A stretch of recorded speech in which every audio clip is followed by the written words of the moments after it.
আসসালামু আলাইকুম। বিডিভিউজের বিশেষ বুলেটিনে সবাইকে স্বাগত জানাচ্ছি। আমি সুরভি দিবা। আলী লারিজানি বলেছেন, যুক্তরাষ্ট্র তাদের মিত্ররা ইরানকে ভেঙে ফেলার যে পরিকল্পনা করেছিল তা ব্যর্থ হয়েছে। শনিবার এক সাক্ষাৎকারে ইরানের সর্বোচ্চ জাতীয় নিরাপত্তা পরিষদের এই সচিব বলেন, যুদ্ধের সময় ইরানি জনগণের ঐক্য ও সরকারের সঠিক ব্যবস্থাপনার কারণে শত্রুদের সেই পরিকল্পনা সফল হয়নি। লারিজানি বলেন, সাম্প্রতিক দিনগুলোতে ডোনাল্ড ট্রাম্প, ইসরায়েল এবং তাদের কিছু আঞ্চলিক মিত্র তাদের বক্তব্যে স্পষ্টভাবে ইরানকে দুর্বল বা ভেঙে ফেলার লক্ষ্য প্রকাশ করেছে। তার মতে তাদের উদ্দেশ্য কেবল ইরানে সামান্য পরিবর্তন আনা ছিল না, বরং একটি বৃহৎ রাষ্ট্র হিসেবে ইরানকে বিভক্ত করাই ছিল মূল লক্ষ্য। তিনি বলেন, ইসরায়েলের দৃষ্টিতে ইরানের মতো বড় একটি দেশের ক্ষেত্রে ছোটখাটো পরিবর্তনের কোনো অর্থ নেই। তাই তাদের প্রকৃত লক্ষ্য ছিল ইরানকে বিচ্ছিন্ন ও ভেঙে দেয়া। তিনি আরও বলেন, যুক্তরাষ্ট্রের সামাজিক যোগাযোগ মাধ্যমে করা মন্তব্য এবং বক্তব্যে ইরান ভেঙে পড়ছে ধরনের দাবি থেকেই বোঝা যায় যে শুরু থেকেই তাদের উদ্দেশ্য ছিল এমন পরিস্থিতি তৈরি করা যাতে দেশটি ভেঙে যায়। লারিজানির মতে, যুক্তরাষ্ট্রের বড় ভুল হলো তারা পশ্চিম এশিয়া অঞ্চল এবং বিশেষ করে ইরানের বাস্তবতা সঠিকভাবে বোঝে না। তিনি বলেন, কিছু দেশে যেমন পরিস্থিতি তৈরি হয়েছে, উদাহরণ হিসেবে ভেনিজুয়েলার কথা উল্লেখ করে যুক্তরাষ্ট্র মনে করে একই কৌশল ইরানেও কার্যকর হবে।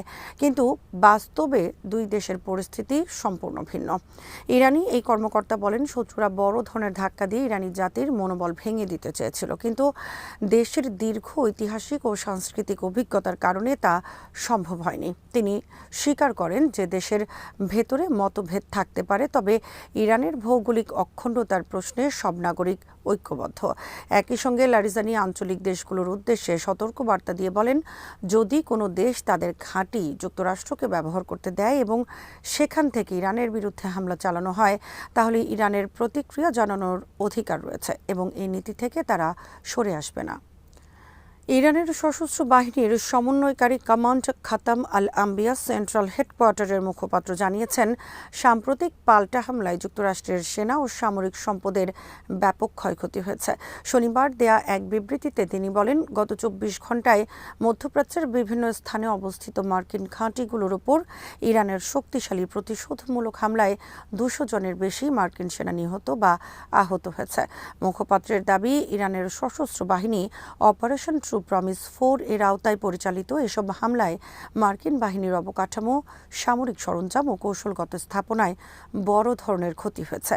তিনি বলেন, বিশেষ করে অঞ্চলে মোতায়েন থাকা মার্কিন 5th ফ্লিট এর সঙ্গে সংশ্লিষ্ট হামলায় অন্তত ২১ জন মার্কিন সেনা নিহত হয়েছে এবং আরও অনেকে আহত হয়েছে। পাশাপাশি সংযুক্ত আরব আমিরাতে অবস্থিত আল দাফরা এয়ারবেজে হামলায় প্রায় ২০০ জন মার্কিন সেনা নিহত বা আহত হয়েছে বলে দাবি করা হয়। এছাড়া পারস্য উপসাগরের উত্তরাঞ্চলে যুক্তরাষ্ট্রের একটি তেলবাহী জাহাজকেও লক্ষ্য করে হামলা চালানো হয়েছে বলেও জানানো হয়েছে। খাতাম আল আম্বিয়া সেন্ট্রাল হেডকোয়ার্টার্স ইরানের সশস্ত্র বাহিনী জেনারেল স্টাফের অধীন একটি গুরুত্বপূর্ণ কমান্ড, যা বিভিন্ন সামরিক ইউনিটের যৌথ অভিযান পরিকল্পনা ও সমন্বয়ের দায়িত্ব পালন করে। ইরানের দাবি অনুযায়ী গত ২৮ ফেব্রুয়ারি ইসরায়েলের হামলায় দেশটির সর্বোচ্চ নেতা আয়াতুল্লাহ আলী খামেনি, কয়েকজন শীর্ষ সামরিক কমান্ডার এবং বেসামরিক নাগরিক নিহত হওয়ার পর যুক্তরাষ্ট্র ও ইসরায়েল ইরানের বিরুদ্ধে ব্যাপক সামরিক অভিযান শুরু করে। ওই অভিযানে সামরিক ও বেসামরিক বিভিন্ন স্থাপনা লক্ষ্য করে হামলা চালানো হয়, যাতে বহু হতাহতের পাশাপাশি বড় ধরনের ক্ষয়ক্ষতি হয়েছে। এর জবাবে ইরানের সশস্ত্র বাহিনী কঠোর পাল্টা আঘাত হানে। তারা ক্ষেপণাস্ত্র ও ড্রোন ব্যবহার করে ইসরায়েল অধিকৃত অঞ্চল এবং মধ্যপ্রাচ্যের বিভিন্ন দেশে অবস্থিত মার্কিন ঘাঁটি ও স্বার্থ সংশ্লিষ্ট স্থাপনাগুলোতে ধারাবাহিক হামলা চালায়। ইরানের পক্ষ থেকে বলা হয়েছে, দেশের নিরাপত্তা ও সার্বভৌমত্ব রক্ষায় এসব প্রতিরোধমূলক অভিযান অব্যাহত থাকবে। মার্কিন যুক্তরাষ্ট্র ও ইসরায়েলের চলমান সামরিক আগ্রাসনের প্রেক্ষাপটে ইরানের বিরুদ্ধে যে কোনো ধরনের সহযোগিতা করলে সংশ্লিষ্ট দেশগুলোকে বৈধ সামরিক লক্ষ্যবস্তু হিসেবে বিবেচনা করা হবে বলে কঠোর হুঁশিয়ারি দিয়েছে ইরানের সশস্ত্র বাহিনী। শনিবার এই বিষয়ে মন্তব্য করতে গিয়ে ইরানের সশস্ত্র বাহিনীর জ্যেষ্ঠ মুখপাত্র ব্রিগেডিয়ার জেনারেল আবুল ফজল শেখারচি বলেন, ইরান তার প্রতিবেশী দেশগুলোর নিরাপত্তার প্রতি সবসময় প্রতিশ্রুতিবদ্ধ, তবে যারা ইরানের বিরুদ্ধে সামরিক আগ্রাসনে সহযোগিতা করবে তাদের ভূখণ্ড বা ঘাঁটি লক্ষ্য করে সামরিক পদক্ষেপ নেওয়া হবে। তিনি বলেন, যুক্তরাষ্ট্র ও ইসরায়েল যে আগ্রাসন চালাচ্ছে তার অংশ হিসেবে যদি কোনো দেশ তাদের আকাশসীমা, ভূমি বা সামরিক সুবিধা ব্যবহার করার সুযোগ দেয়, তাহলে সেই স্থানগুলোকে ইরানের সশস্ত্র বাহিনী বৈধ লক্ষ্যবস্তু হিসেবে গণ্য করবে। শেখার্চি আরও বলেন, এর আগেও ইরান স্পষ্টভাবে ঘোষণা করেছে যে ইসলামী প্রজাতন্ত্রের বিরুদ্ধে যে কোনো হামলার সূচনা যেখান থেকেই হোক না কেন সেই স্থানকে লক্ষ্য করে প্রতিক্রিয়া জানানো হবে। তিনি দাবি করেন, ইরানের সশস্ত্র বাহিনী ইতোমধ্যে এই নীতির ভিত্তিতেই ইরানের ভূখণ্ডে হামলা চালাতে ব্যবহৃত যুক্তরাষ্ট্রের বিভিন্ন ঘাঁটিতে পাল্টা আঘাত এনেছে। তবে একই সঙ্গে তিনি জোর দিয়ে বলেন, ইরান তার প্রতিবেশী দেশগুলোর ক্ষতি করতে চায় না এবং তাদের নিরাপত্তা রক্ষার ব্যাপারে প্রতিশ্রুতিবদ্ধ।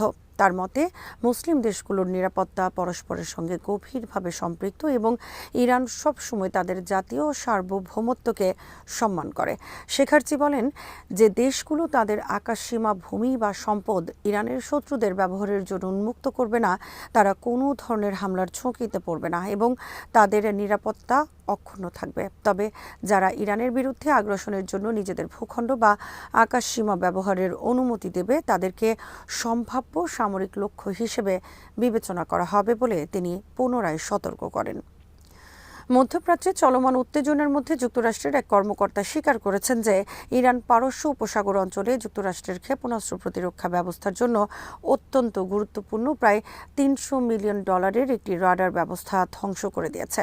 এই রাডারটি মার্কিন ক্ষেপণাস্ত্র প্রতিরক্ষা ইউনিটগুলোর লক্ষ্য নির্ধারণ ও প্রতিরোধে গুরুত্বপূর্ণ ভূমিকা পালন করত। স্যাটেলাইটের ছবির বিশ্লেষণে দেখা গেছে, জর্ডানের মুওয়াফফাক সালতি বিমান ঘাঁটিতে স্থাপিত RTX কর্পোরেশনের তৈরি AN/TPY-2 রাডার এবং সংশ্লিষ্ট সরঞ্জাম সংঘাতের প্রথম পর্যায়েই ধ্বংস হয়ে যায়। মার্কিন থার্ড ক্ষেপণাস্ত্র প্রতিরক্ষা ব্যবস্থায় ব্যবহৃত এই রাডারটি ধ্বংসের বিষয়টি পরবর্তীতে এক মার্কিন কর্মকর্তাও নিশ্চিত করেন।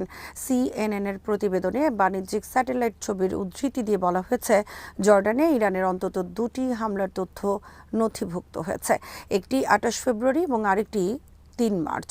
যদিও যুক্তরাষ্ট্র দাবি করেছে যে এসব হামলা প্রতিহত করা হয়েছে, তবে বিশ্লেষকদের মতে রাডারটি ধ্বংস হয়ে থাকলে সেটি ইরানের অন্যতম বড় সাফল্য হিসেবে বিবেচিত হবে।